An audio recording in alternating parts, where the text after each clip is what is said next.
So why is change so hard? They say it only takes 21 days to make a change happen. What I have found, if you are a business owner and you are expecting other people to change, is that process is much, much longer. And here's why.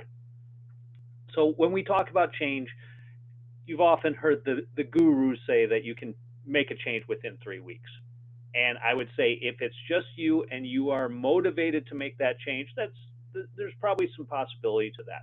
To make that change permanent is to actually change your behavior over a period of time, build that discipline. So yes, you can make that change within 21 days, but realistically, to anchor that change into the common rule, if you will, it takes, in my opinion, several months, even if it's just a change for yourself, because it's too easy to slip back into old habits. Now, there are things that happen in your brain psychologically and whatnot that allows you to start making that change occur in that first couple weeks. But really, once we get into it, there's think of it as losing weight. You know, if you're looking to lose weight, there's still the cookies, there's still the ice cream, there's still all the other things that can attract you that if you don't hold the discipline, it's very easy to fall back in old habits. Now let's talk about this in a business sense. Business owners tend to want to make change happen. So the owner is motivated to make the change, or the leader is motivated to make the change. However, the employees may not be yet. And there's a reason for that, because the change was never owned by them in the first place. The change is being pushed down from the top. It is a decision made by somebody of authority that we're going to do things in a different way, either for cost improvement, process improvement, whatever it might be. Some sort of change that's going to actually help the business grow more effectively. When it comes to the employees, though, that change means doing things out of their routine. If they don't understand the value of that change, you're going to end up in a situation where you're going to have pushback. And this is the hardest part of the whole process. For example, one of my clients is actually going through this right now. We're implementing the MAAX system, and we're at this magic point somewhere in the 4 to 6 month window where all of a sudden there's what I call chaos. There is the leadership that is trying to implement the change process, and there are the employees that are resisting that change vehemently, we'll say. They're pushing back in subtle ways that are becoming very obvious and frustrating to the owner of the business. Why is that happening again?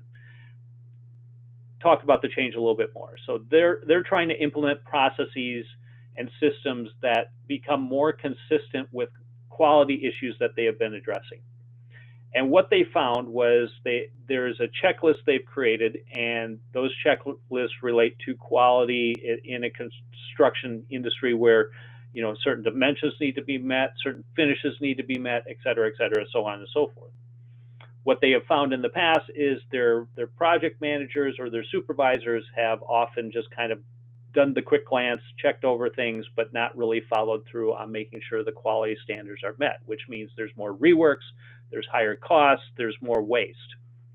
This can all be avoided if the checklist is followed and if the quality procedures are followed. They're not. They're still being written off, or they're still being checked off like they're done, but nobody's actually doing the work. Why do people do this? Number one excuse I hear is, well, I'm busy doing other stuff. I don't have time, so that work can't be done. The reality is the reason they don't have time is because they're too busy doing reworks and making up for mistakes than if they had just taken a few extra seconds or a few extra minutes to do the correct checks in the first place. This is where the headbutting comes in. The employee doesn't understand the change that's going on. The owner sees the problem, is trying to fix it, but they haven't got full buy-in from their supervisors yet. What do you do about that? In this stage of the process, what I have told them is you need to stay the course. What happens, what I experience naturally in the environment, especially in that 4 to 6 month window, is there is this subtle pushback that happens from your employees to try and get you to go back to the old ways of doing things. I don't always think it's a conscious effort. I think a lot of times, again, it's just that natural resistance we have to change that we haven't fully owned into yet. So you see this pushback happening where there's excuses made, or where things are often missed. And what typically happens in this scenario that I've experienced is this is when owners tend to give up and just let employees do whatever. They just fall back in their old habits because the resistance seems futile. It seems like we're spending too much time fighting the machine as opposed to working with it, and it becomes more frustrating and it wears us down. What we need to do is we need to get through that hurdle. So you're in that dip phase where you're at your lowest point, where the employees see that if they push back long enough, you'll give up, because that's typically what's happened in the past. You need to stay the course. You need to continue working through it. You need to continue holding people accountable. That's the only way you're going to succeed. So if you've been in a situation where there's change, and if you've heard yourself say this, I've done this, I've told them what to do, and they don't listen to me, so then it falls back on me, I have to do it, you are now in the trap that is common with a lot of business owners or executives. To get out of that, you have to have a clear message. You have to work on that message. You have to hold people accountable. In the early stages, it might mean doing a little bit of, I don't want to call it micromanagement, but you have to do more oversight than you will later on until that habit is established. And again, that kind of works through in that 4 to 6 month window. So if you're not staying the course, if you're allowing things to slip back into old habits, it's going to be very hard to break those things and make those things change. If you have any questions about how to do this, or actually need help getting through this process, feel free to contact me at your earliest convenience.